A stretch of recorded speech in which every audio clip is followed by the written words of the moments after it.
My family cut me off for not naming daughter after my grandmother who locked me in basements as a child. They made false CPS reports claiming I had postpartum depression until I found evidence they were planning to take my baby away. I am at 28 weeks pregnant with my first child, and my entire family has turned against me over a baby name. This situation has gotten so out of hand that I need outside perspective because I cannot tell if I'm being unreasonable or if my family has lost their minds. My name is Lillian, 26F, and I am married to Jacob, 29M. We have been together for 4 years, married for 2. When we found out we were expecting a girl, we were over the moon. Jacob and I spent weeks going through baby name books and websites. We finally settled on the name Emma Rose. Emma because we both loved how classic yet modern it sounds, and Rose after Jacob's late aunt who helped raise him when his parents divorced. We announced the name to both our families about a month ago, and that is when everything went wrong. My mother Josephine, 52F, has been obsessed with family traditions for as long as I can remember. She comes from a large Irish Catholic family where names get passed down through generations. The moment we told her about Emma Rose, her face changed completely. She sat there for a few seconds, then asked if we had considered naming the baby Dorothy after my grandmother who passed away 3 years ago. I need to explain something about my grandmother Dorothy. Everyone in our family talks about her like she was a saint. She lived to be 89 years old and was supposedly the matriarch who held everyone together. But Dorothy was not the loving grandmother that everyone remembers. From the time I was 7 until I was about 14, Dorothy would babysit me and my younger brother Mason, 23M, when our parents went out on weekends or during school holidays. Dorothy had very specific ideas about how children should behave. If Mason or I made any noise while she was watching her television programs, she would lock us in the basement pantry. This was not just for a few minutes. Sometimes we would be down there for hours. The pantry was dark and smelled like old vegetables. There were no windows and the door was heavy. Mason was younger than me, so he would cry, which made Dorothy even angrier when she finally let us out. During these babysitting sessions, Dorothy would also withhold food as punishment for what she called disrespectful behavior. If we asked for a snack before dinner, or if we did not sit completely still during her soap operas, she would send us to bed without eating. She would tell our parents that we had eaten plenty and were just being greedy. Our parents always believed her. The worst part was how Dorothy would talk to us when our parents were not around. She would call Mason stupid because he had trouble reading when he was young. She would tell me that I was getting fat and that no boy would ever want to marry me if I kept eating so much. These comments stayed with me for years. Even now, I still hear her voice sometimes when I look in the mirror. When Dorothy got older and moved into assisted living, our family would visit her every few weeks. Everyone would talk about how wonderful she was and how much they missed having her around. I would sit there and say nothing because I knew that if I brought up the way she treated Mason and me, no one would believe me. Dorothy had cultivated this image of being the perfect grandmother who baked cookies and knitted sweaters. After Dorothy died, my mother started talking about her even more. She would say things like how Dorothy was the heart of our family and how she taught us all about respect and tradition. Last year, my mother had Dorothy's name tattooed on her wrist in cursive writing. She posts photos of Dorothy on social media every holiday with captions about how much she misses her guidance and wisdom. So when my mother suggested naming my daughter after Dorothy, I immediately said no. I explained that Jacob and I had already chosen Emma Rose and we were happy with our decision. My mother's expression darkened, and she said that it would be selfish of me not to honor Dorothy's memory. She said that Dorothy would have wanted to have a great-granddaughter carry on her name. Over the next few weeks, my mother brought up the name Dorothy constantly. Every phone call, every text message, every visit somehow circled back to how I should reconsider my decision. She started sending me old photos of Dorothy with my cousins and telling me stories about how Dorothy helped her through difficult times when I was a baby. My father Anthony, 55M, initially stayed out of the discussion, but eventually he started supporting my mother. He would say things about respecting our elders and maintaining family connections. He reminded me that Dorothy had left me some jewelry in her will, which he said showed how much she cared about me. What he did not know was that Dorothy only left me jewelry because she left similar items to all her granddaughters. It was not because we had some special relationship. The situation escalated 3 weeks ago during my baby shower. My mother had organized the whole event at our local community center. About 30 people came, including aunts, cousins, family friends, and some of my co-workers. Everything was going well until my mother stood up to make a speech. She started by thanking everyone for coming and talking about how excited she was to become a grandmother. Then she said that she hoped everyone would join her in encouraging me to consider a more traditional name for the baby. She said that Dorothy had been such an important part of our family and that it would be beautiful to have her name live on through her great-granddaughter. I could see people looking at me expectantly. Some of my older relatives were nodding along with my mother's speech. My cousin Lisa, 30F, even said that Dorothy would have loved to know that a new baby would carry her name. I stood up and said clearly that the baby's name was Emma Rose and that Jacob and I were not changing our minds. My mother's smile disappeared instantly. She said that I was being stubborn and that I was not thinking about anyone else's feelings. She said that Dorothy had done so much for our family and that this was a simple way to honor her memory. When I repeated that our decision was final, my mother's voice got louder. She said that I was being disrespectful and ungrateful. At this point, the entire room was silent. My baby shower had turned into a public confrontation about my grandmother's name. I could see people looking uncomfortable and whispering to each other. I sat back down and tried to change the subject, but my mother was not finished. She said that we would discuss this more later and that she hoped I would come to my senses before the baby arrived. The rest of the baby shower was awkward. People were polite, but I could tell that they were talking about what had happened. Some of my relatives left earlier than expected, and several people came up to me privately to say that they understood my position but that I should try to work things out with my mother. Since the baby shower, things have gotten much worse. My mother calls me multiple times per day to discuss the name situation. My father has started showing up at my house when Jacob is at work to have long conversations about family loyalty and tradition. My brother Mason has been sending me text messages saying that I should just give in because fighting with our parents is not worth the stress while I'm pregnant. My Aunt Adeline 49F came to my workplace last week. She found me during my lunch break and said that my mother was heartbroken about the name situation. She said that Dorothy had always talked about how proud she was of me and that using her name would be a way to keep her spirit alive in our family. When I explained that I had negative memories of Dorothy, Adeline said that I was probably misremembering things because I was young at the time. The most frustrating part is that none of my family members will listen when I try to explain why I do not want to use Dorothy's name. They either change the subject or say that I should focus on the positive memories instead of holding grudges. My cousin Mark, 31M, told me that Dorothy was from a different generation and that I should not judge her by modern standards. Yesterday, my mother showed up at my doctor's appointment. She said that she wanted to be there to hear the baby's heartbeat and that she had brought someone special with her. When I walked into the waiting room, Dorothy's younger sister Mildred, 85F, was sitting there with my parents. Mildred had driven 3 hours to be at this appointment. My mother explained that she thought it would be meaningful for Mildred to hear her great-great-niece's heartbeat, especially since the baby might carry Dorothy's name. Mildred started talking about how Dorothy had always wanted more children and how she would have been thrilled to have a great-granddaughter named after her. When I said once again that the baby's name was Emma Rose, Mildred looked confused.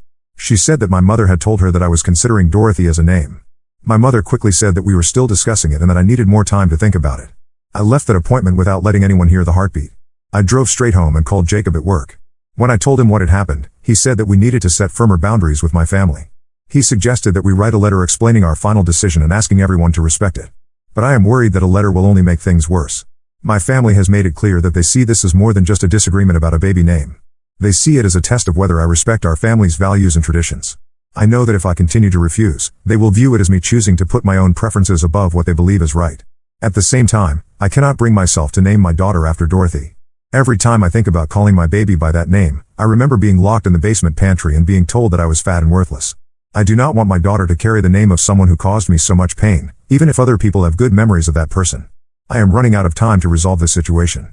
The baby is due in 12 weeks, and my family's pressure is only getting more intense. I do not know if I should stand firm on Emma Rose and risk permanently damaging my relationships with my parents and extended family, or if I should consider some kind of compromise that might keep everyone happy. Has anyone else dealt with family pressure over baby names? How did you handle it when your family wanted you to honor someone that you did not have good memories of? I really need advice because this situation is affecting my health and my marriage, and I do not know what to do next. Update 1: I posted 6 weeks ago about my family pressuring me to name my daughter after my deceased grandmother Dorothy, who had mistreated me as a child.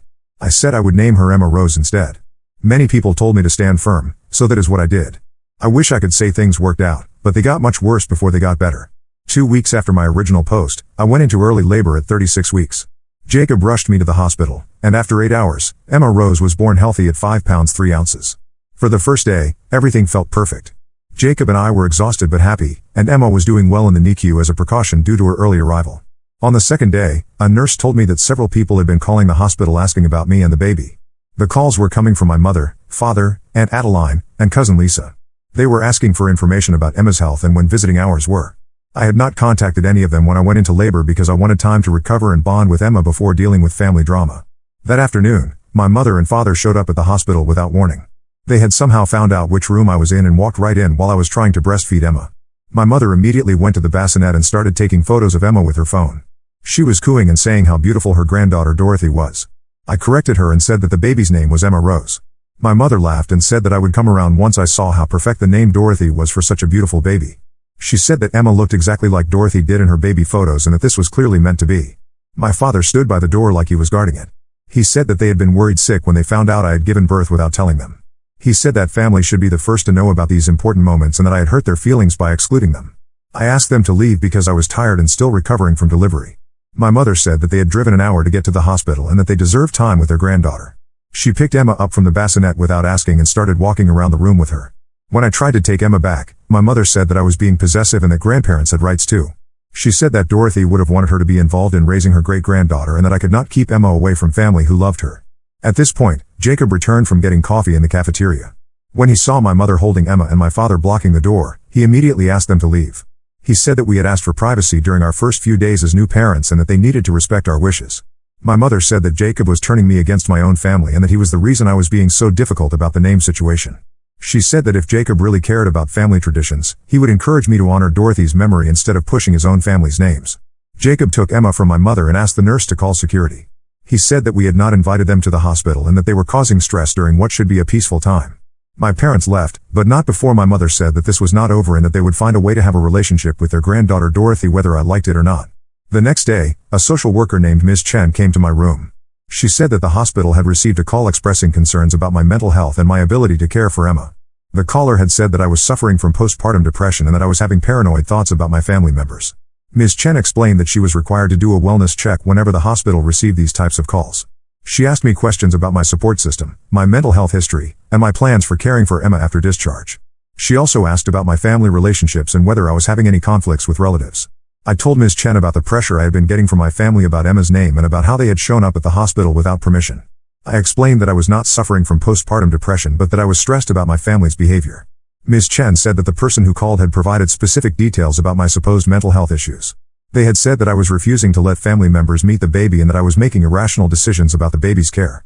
They had also said that my husband was encouraging these behaviors and isolating me from people who cared about me. After talking with me for about an hour, Ms. Chen said that she did not see any signs of the problems that had been described in the phone call. She said that I seemed like a competent new mother who was dealing with normal family stress. She wrote in her report that no further intervention was needed. 2 days later, I was discharged from the hospital with Emma.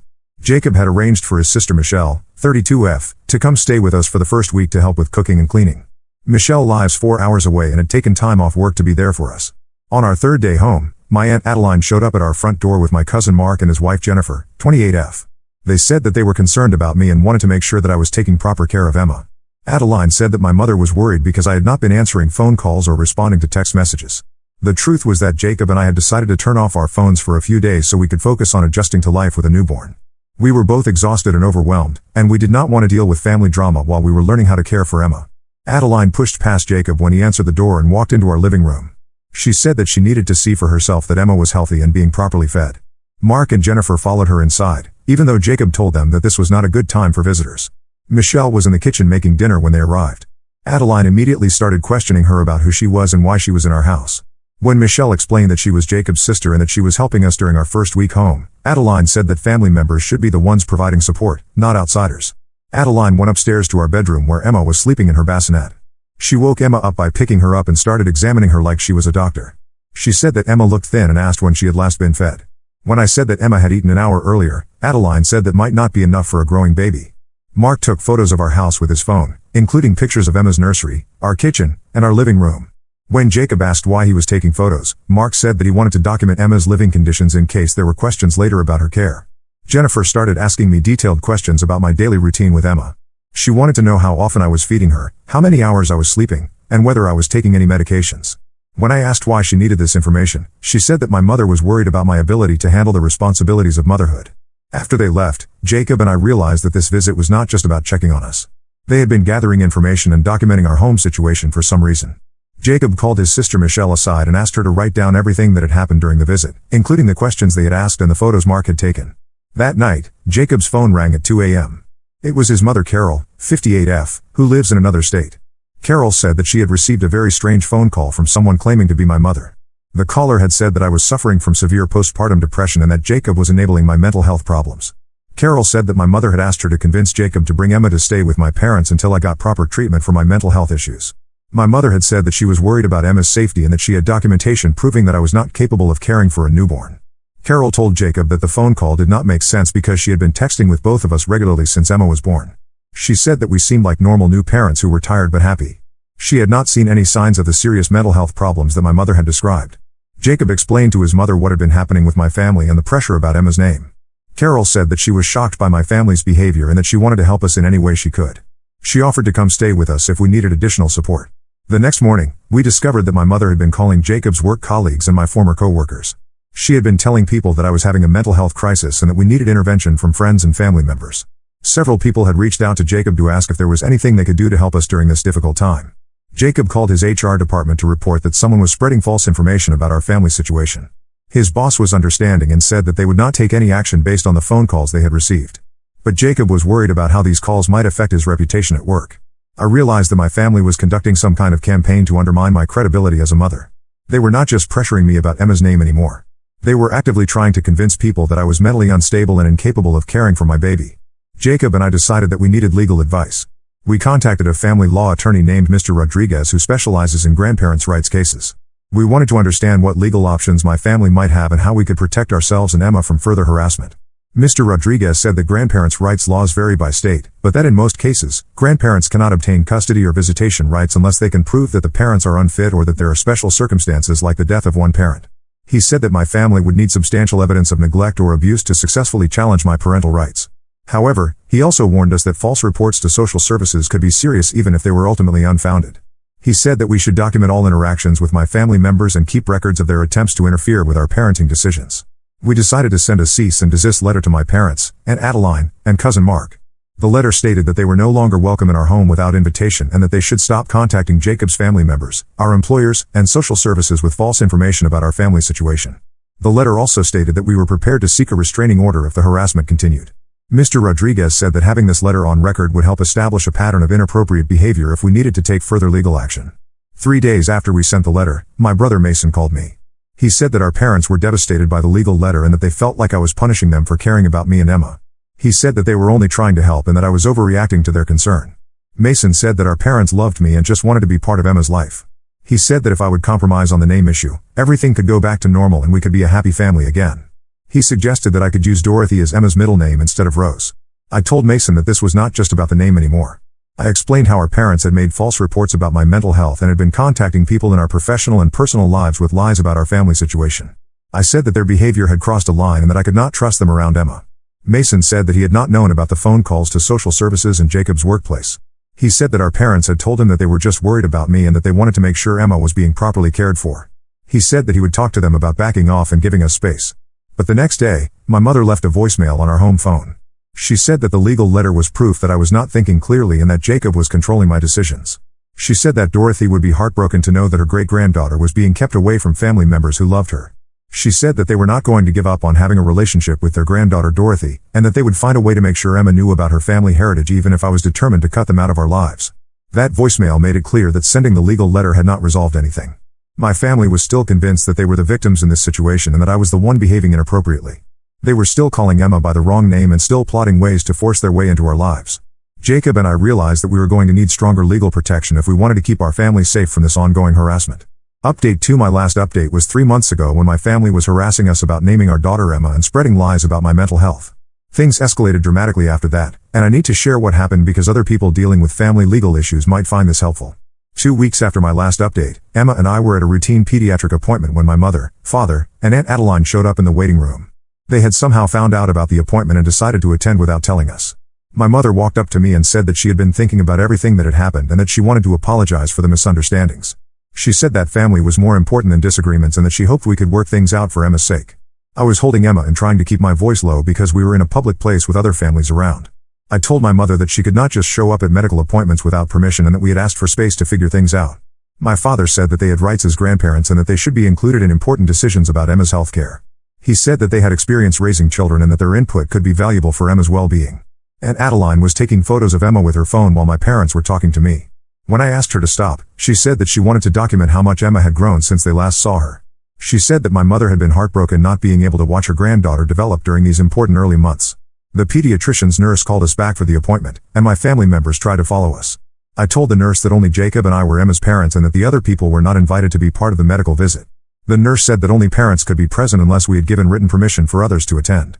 My mother said that this was ridiculous and that grandparents should automatically be allowed to hear about their granddaughter's health. She said that she had attended medical appointments for all her other grandchildren and that I was being unreasonable by excluding her. The nurse asked my mother to wait in the lobby and said that she could speak with us after the appointment if we agreed to it. My mother said that she would wait, but she looked angry about being asked to leave. During Emma's checkup, the pediatrician Dr. Martinez asked if there had been any changes in our family situation since the last visit. I told him about my family showing up uninvited and about the ongoing pressure we were getting about Emma's name and their involvement in her care. Dr. Martinez said that he had actually received a phone call the week before from someone claiming to be Emma's grandmother. The caller had asked detailed questions about Emma's weight gain, feeding schedule, and developmental milestones. She had also asked whether there were any concerns about Emma's parents' ability to provide proper care. Dr. Martinez said that he had not provided any information during that phone call because of privacy laws, but that he had noted the call in Emma's medical file. He said that it was unusual for family members to contact a pediatrician's office without the parents' knowledge or consent. He asked if we wanted him to put a note in Emma's file restricting who could receive information about her care. We said yes and asked him to make sure that only Jacob and I could get medical information about Emma or make appointments for her. When we came out of the appointment, my family was still waiting in the lobby. My mother immediately asked how Emma was doing and whether she was meeting all her developmental milestones. When I said that the appointment went well, she asked for specific details about Emma's weight and height measurements. I told her that Emma's medical information was private and that we were not comfortable sharing those details with extended family members. My father said that this secrecy was proof that something was wrong and that we were hiding problems with Emma's health or development. Aunt Adeline said that she had raised 5 children and that she could tell just by looking at Emma whether she was thriving. She said that Emma looked smaller than she should be for her age and that we might not be feeding her enough.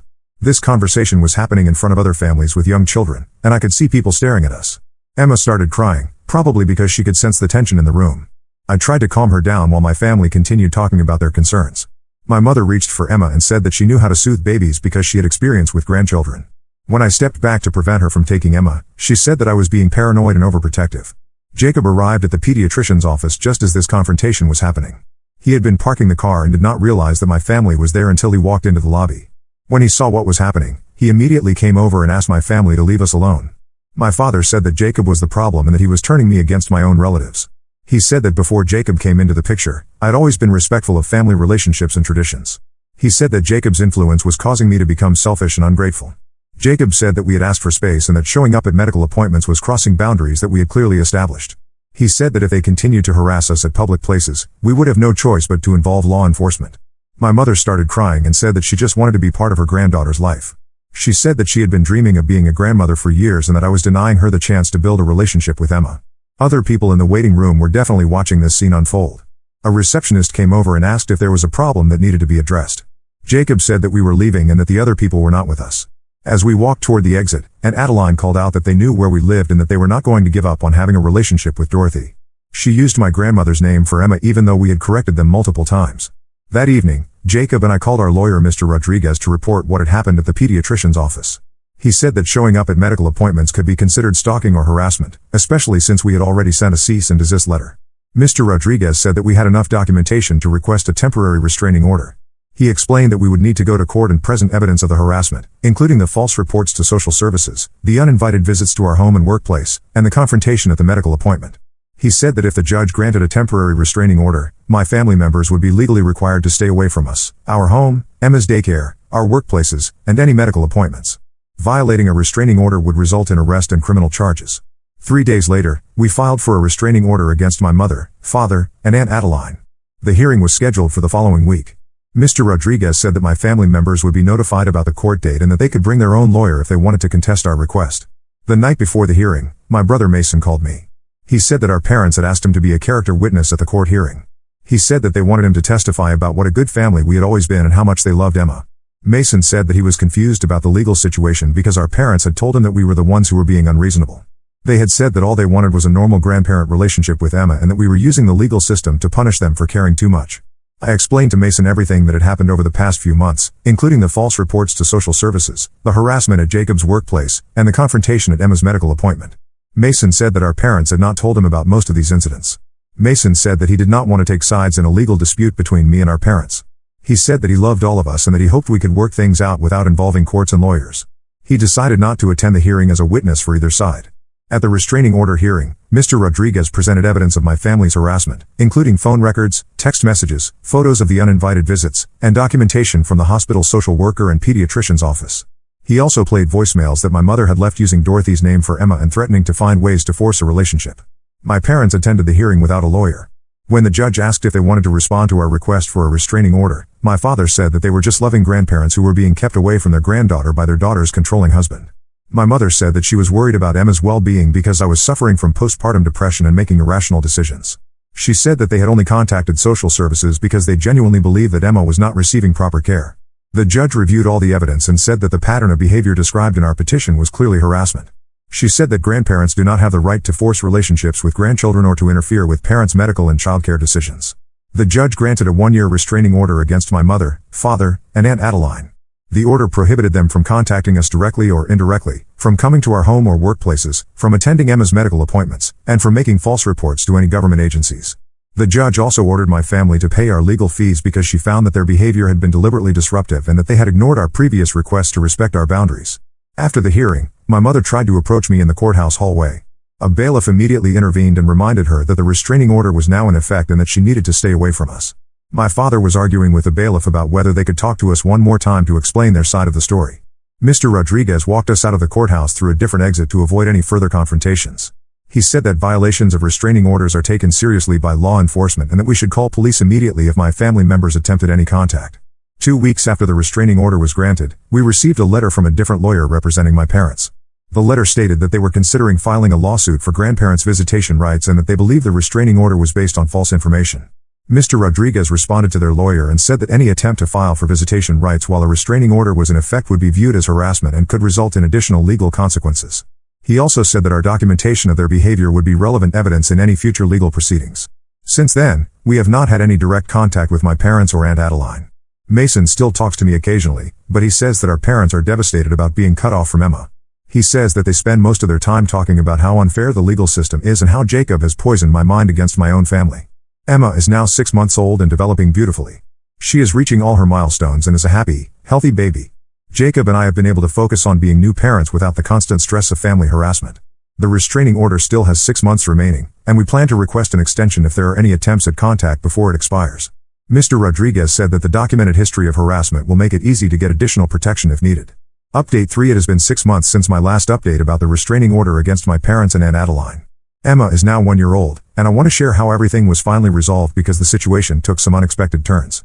The restraining order was set to expire in December, and Jacob and I were planning to request an extension.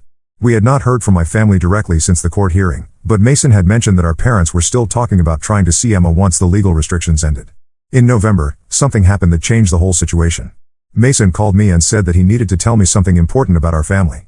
He said that he had been going through old boxes in our parents' basement to help them organize before a planned move to a smaller house. Mason found a box of papers and documents that belonged to our grandmother Dorothy. Inside the box were letters, diary entries, and medical records that our parents had kept after Dorothy died. Mason said that after reading through these documents, he finally understood why I had such negative memories of Dorothy. The papers included letters that Dorothy had written to her sister Mildred complaining about having to babysit Mason and me. In these letters, Dorothy described us as difficult and spoiled children who needed strict discipline to teach us proper behavior. Dorothy had written detailed descriptions of the punishments she used, including locking us in the basement and withholding food. She wrote about these methods like they were normal parenting techniques that our parents were too soft to use themselves. She complained that our parents spoiled us and that someone needed to teach us respect. Mason also found diary entries where Dorothy wrote about how much she disliked children in general. She wrote that babysitting was a burden and that she resented having to spend her weekends dealing with ungrateful grandchildren. She described Mason and me using very harsh language and said that we were proof that modern parents had no idea how to raise children properly. The most disturbing documents were notes that Dorothy had made about her interactions with other grandchildren in our extended family. She had written similar complaints about my cousins and had described using the same punishment methods with them. Mason realized that Dorothy had been systematically mistreating multiple children over many years. Mason said that after reading these papers, he felt sick about how our family had portrayed Dorothy as a loving grandmother. He said that the evidence clearly showed that Dorothy had been abusive and that our parents had either not known about it or had chosen to ignore it. Mason brought these documents to our parents and confronted them about Dorothy's behavior. According to Mason, our mother initially tried to defend Dorothy by saying that the letters and diary entries were taken out of context. She said that Dorothy was from a different generation and that her discipline methods were normal for that time period. Our father was more disturbed by what Mason had found. He said that he had suspected Dorothy was too strict with us, but that he had trusted our mother's judgment about leaving us with her. He said that if he had known about the punishments Dorothy was using, he would never have allowed her to babysit us. Mason said that our parents spent several days arguing about the documents and what they meant for our family situation. Our mother was reluctant to admit that Dorothy had done anything wrong because it would mean that her entire campaign to get Emma named after Dorothy was based on honoring an abusive person. Our father eventually said that they needed to acknowledge the truth about Dorothy and that they owed me an apology for pressuring me to use her name. He said that if Dorothy had really treated Mason and me the way the documents described, then my refusal to honor her memory made complete sense. 2 weeks later, Mason called me again and said that our parents wanted to meet with Jacob and me to discuss the situation. He said that they were ready to admit that they had been wrong about Dorothy and that they wanted to apologize for everything that had happened over the past year. Mason said that our parents understood why we had gotten a restraining order and that they were not planning to fight the legal restrictions. He said that they just wanted a chance to explain what they had learned and to see if there was any possibility of rebuilding our relationship. Jacob and I talked about whether we should agree to meet with our parents. We were both skeptical that one conversation could resolve all the damage that had been done to our family relationships. We were also concerned that this might be another manipulation tactic designed to get access to Emma. We decided to meet with our parents at a neutral location with our lawyer Mr. Rodriguez present. We arranged to meet at his office so that we would have legal protection if the conversation went badly. Mason agreed to attend the meeting as a mediator to help keep everyone focused on resolving the issues. At the meeting, our parents brought copies of the documents that Mason had found in Dorothy's papers. Our mother was clearly uncomfortable, but she admitted that the evidence showed Dorothy had mistreated Mason and me. She said that she had idealized her memories of Dorothy and had not wanted to believe that her mother could have been abusive. Our father apologized for supporting the pressure campaign about Emma's name.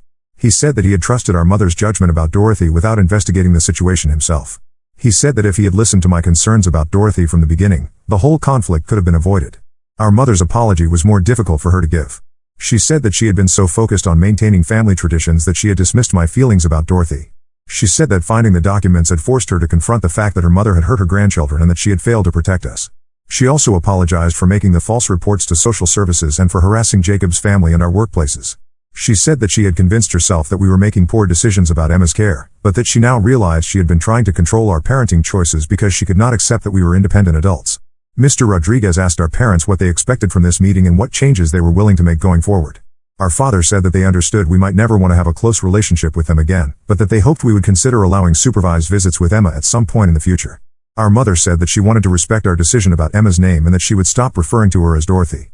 She said that she understood why the name was painful for me and that she should have listened when I first explained my feelings about my grandmother. Jacob asked our parents what they planned to do about Aunt Adeline, who had been one of the most aggressive participants in the harassment campaign. Our father said that Adeline had been acting on information that our mother had given her and that they would explain the new situation to her. Our mother said that Adeline would probably have a hard time accepting the truth about Dorothy because she had also idealized her memories of our grandmother. She said that they would make it clear to Adeline that any further harassment of our family would damage her relationship with them as well. Mason suggested that we try a gradual approach to rebuilding family relationships. He proposed that our parents could send cards or letters to Emma on holidays and birthdays without expecting immediate responses from us. He said that if they could demonstrate consistent respect for our boundaries over time, we might consider allowing limited contact in the future. Jacob and I said that we needed time to think about whether we wanted to rebuild relationships with our parents. We said that the restraining order would remain in effect until it expired and that any future contact would need to follow strict guidelines that we would establish. We also said that our parents needed to make amends with other family members who had been affected by the campaign to pressure us about Emma's name. Several of our relatives had been put in uncomfortable positions when our parents asked them to take sides in the conflict. Our mother agreed to contact Jacob's mother Carol to apologize for the false information she had shared about my mental health. She said that she would explain that her concerns had been based on incorrect assumptions and that she was sorry for causing stress for Jacob's family. The meeting ended with our parents agreeing to respect the remaining time on the restraining order and to wait for us to contact them if we decided we wanted to try rebuilding our relationship. Mr. Rodriguez said that he would draft a written agreement summarizing what had been discussed so that everyone was clear about the expectations going forward. After the meeting, Jacob and I spent several weeks discussing whether we wanted to give our parents another chance. We both felt that their apologies seemed genuine and that learning the truth about Dorothy had been a real turning point for them. We decided to allow limited contact starting after the restraining order expired. We agreed that our parents could send birthday and holiday cards to Emma and that they could have brief phone conversations with us once per month. We said that any future in-person visits would need to be arranged in advance and would initially be supervised by Mason. When the restraining order expired in December, our parents sent Emma a Christmas card with a simple message wishing her well and expressing hope that they could be part of her life someday. They included a small gift but did not ask for any response or make demands about seeing her. Over the past few months, we have had several phone conversations with our parents. The calls have been polite but somewhat awkward as we all try to figure out how to interact after everything that happened. Our parents ask about Emma's development and share updates about their own lives, but they avoid bringing up the past conflicts. In March, we allowed our parents to visit Emma for the first time since she was born. The visit lasted 2 hours and took place at Mason's house with him present as a supervisor. Our parents were clearly nervous and excited to see Emma, but they followed all the rules we had established about not taking photos and not trying to override our parenting decisions. Emma is now 15 months old and is walking and starting to say words. She was shy around our parents during the visit, which was expected since she had never met them before. Our parents were patient and did not try to force interactions with her. Our relationship with our parents is still very limited and fragile. We are proceeding carefully because we do not want to expose Emma to family drama if our parents revert to their previous controlling behavior. The trust that was broken during the name conflict will take years to rebuild, if it can be rebuilt at all. And Adeline has not been part of any of the reconciliation efforts. According to Mason, She was very upset when our parents told her about the documents they found about Dorothy. She accused our parents of betraying Dorothy's memory and said that she could not accept that Dorothy had mistreated her grandchildren. Adeline has apparently told other extended family members that our parents are lying about Dorothy to appease us and that the whole family is falling apart because people are not respecting their elders anymore. Mason said that Adeline's reaction has actually helped our parents understand how they had been thinking about family loyalty before they learned the truth about Dorothy. Looking back on this whole situation, I think the most important lesson is that family traditions and relationships should not be preserved at the expense of protecting children from harm. My parents were so invested in maintaining their idealized image of Dorothy that they were willing to dismiss my experiences of abuse and to harass me when I refused to honor her memory. The legal system ultimately protected Emma and our family from continued harassment, but it took finding concrete evidence of Dorothy's abusive behavior for my parents to acknowledge that my feelings about her were valid. I wish they had been willing to listen to me from the beginning instead of requiring proof that my grandmother had documented her own mistreatment of children. Emma will grow up knowing her grandparents, but the relationship will be different than it would have been if this conflict had not happened. My parents will have to earn their place in her life rather than expecting automatic respect because of their family role. The most positive outcome is that this situation has strengthened my relationship with Jacob and has shown us that we can successfully protect our family when necessary. We learn to set boundaries, to seek legal help when needed, and to prioritize our child's well-being over maintaining family harmony. Emma's name is Emma Rose, and that is what everyone calls her now. She will never have to carry the name of someone who hurt her mother, and she will grow up in a family that prioritizes her safety and well-being over traditions that cause harm. Now let's move to the next story. Story 2 caught my wife having an affair with my brother's best friend. My entire life is collapsing and I don't know how to move forward. I never imagined I'd be writing this. Growing up, I watched my parents' messy divorce tear our family apart. My dad cheated with his secretary, the most cliché thing ever. Mom never recovered, turned to drinking, and I spent my teenage years basically raising my younger sister. I promised myself I'd never put my future kids through that hell. But here I am, living my worst nightmare. Our story started 12 years ago. I was a junior in college studying construction management, and my brother Rob, 35M, was hosting a Super Bowl party. His girlfriend Julie, 34F, brought her friend Annie, 29F, along. Annie wore her dad's vintage football jersey and knew more stats than any of us guys. We talked until 3 a.m. that night, long after everyone else left. I knew she was special. We dated through college and the rough early years of our careers. Annie supported me when I worked 80-hour weeks as a junior project manager. I cheered her on through 3 promotions at her marketing firm. We lived in a tiny apartment, saved every penny, and dreamed about our future. Annie was the planner, she mapped everything out. House by 27, kids by 30, early retirement to travel the world. Rob and Julie got married first and bought a house in our dream neighborhood. When the place 2 doors down went up for sale, they called us immediately. We stretched our budget but made it work. That was 3 years ago. Since then, life has been perfect. Sunday family dinners became our tradition. Rob's kids started calling us Uncle Mike and Aunt Annie. Julie and Annie became inseparable, morning runs, cooking classes, weekend shopping trips. Everything changed last year when Rob's best friend Mark, 36M, moved back after his divorce. He told us his ex-wife cheated with their marriage counselor. Everyone felt bad for him.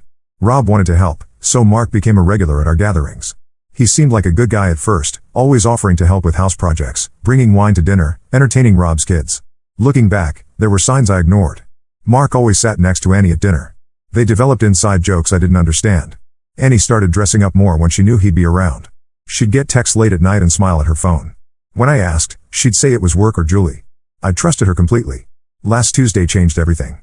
It was raining at the construction site, so I headed home early. Mark's red pickup was in our driveway. This wasn't unusual, he sometimes used our pool or borrowed tools from our garage. But something felt wrong.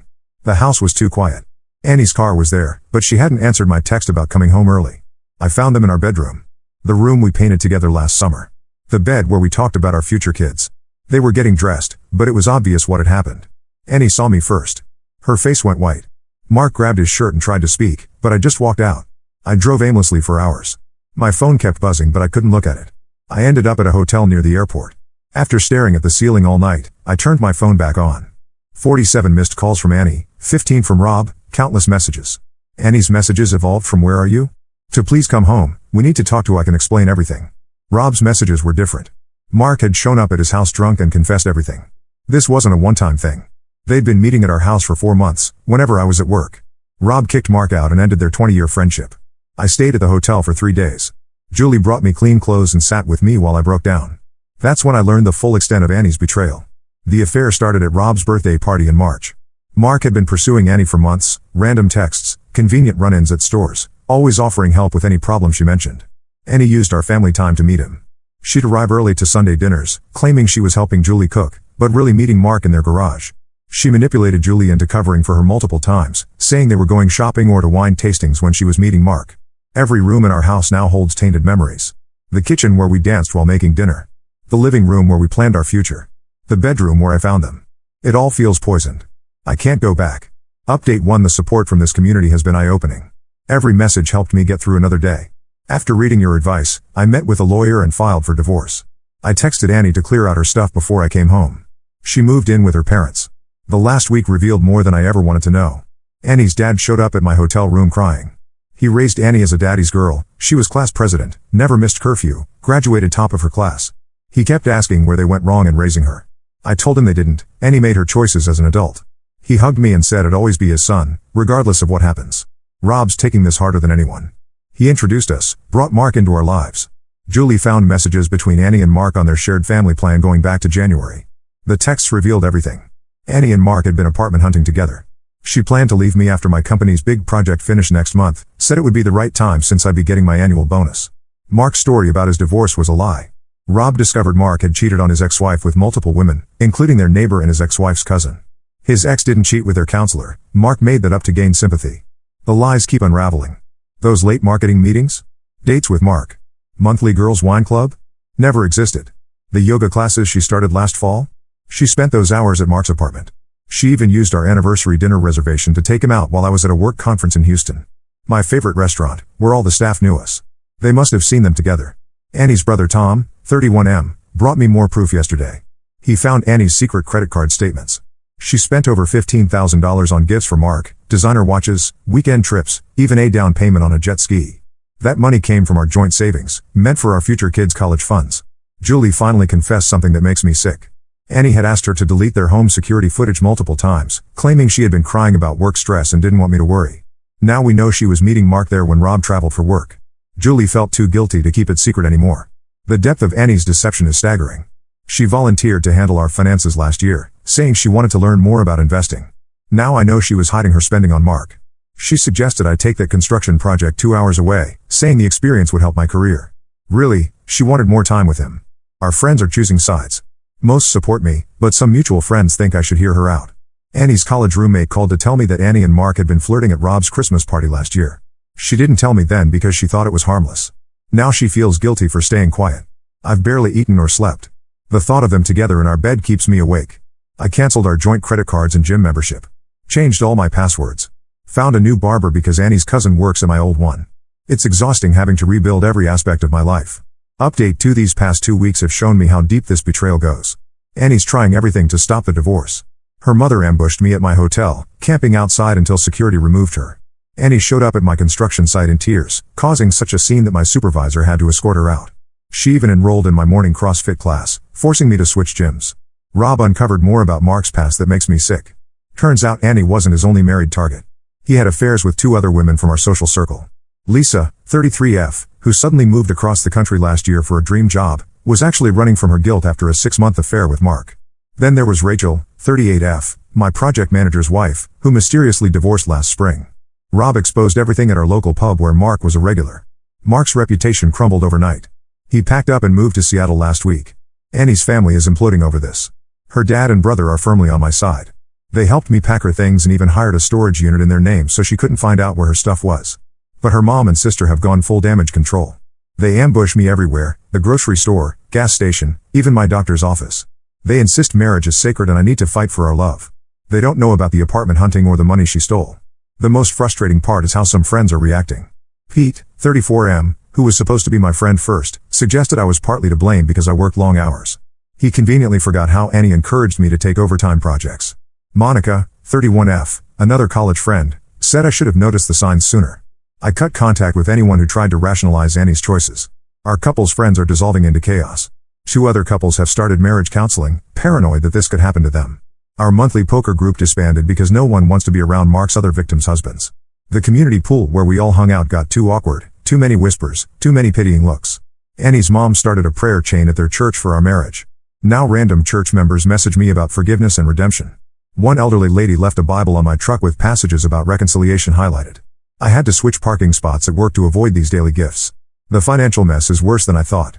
Annie's secret credit card had a $23,000 balance, all gifts for Mark or hotels they met at. She used our investment account passwords to withdraw money, claiming it was for home improvements. There was even a lease application for an apartment in both their names, dated for next month. She planned everything while sleeping next to me every night. Update 3: It's been a month since my world exploded. The divorce is moving forward steadily. I accepted a project management position in Denver, ironically, the same job I turned down last year because Annie said she couldn't leave her family. Rob and Julie visit every other weekend. Our relationship has actually strengthened through this nightmare. Funny how betrayal shows you who really matters. Annie's getting more desperate. She's created at least 15 new email addresses to contact me. Her messages range from suicidal threats to detailed plans of how we can rebuild trust. Last week she mailed a 30-page handwritten letter to my office, recounting every moment of our relationship and her supposed regrets. I returned it unopened. Her cousin tried to slip me a USB drive full of videos of Annie crying and apologizing. It went straight into the trash. Her dad's been a surprising source of support. He handled the house sale himself, met with realtors, managed paperwork, coordinated with movers. He made sure Annie stayed away during the whole process. The house sold above asking price. The money will be split in the divorce, but my lawyer's focusing on recovering the funds Annie spent on Mark. The community fallout continues. 3 couples from our friend group have separated, all citing trust issues after watching our marriage implode. Mark's other victims' stories keep surfacing. One of them, Rachel, reached out to apologize. She knew about Annie but stayed quiet out of shame. Mark had a whole system, targeting married women at community events, playing the divorced victim, slowly integrating himself into their lives. Rob discovered Mark never actually moved to Seattle. He's living with some woman in a nearby city, probably starting his cycle again. Rob wanted to warn her, but I told him to stay out of it. I'm done letting Mark affect my life in any way. Annie still shows up at random places. She got a job at a coffee shop near my new office, probably hoping to run into me. She joined my new gym but got kicked out for harassing me. She even tried befriending my new project coordinator, claiming to be an old family friend needing to deliver urgent news. The hardest part is watching the impact on Rob's kids. They used to ask about Aunt Annie every day. Now they're learning about betrayal way too young. Their school counselor called because they're struggling with trust issues. Another innocent casualty of Annie's selfishness. Yesterday, I finally packed away our wedding album.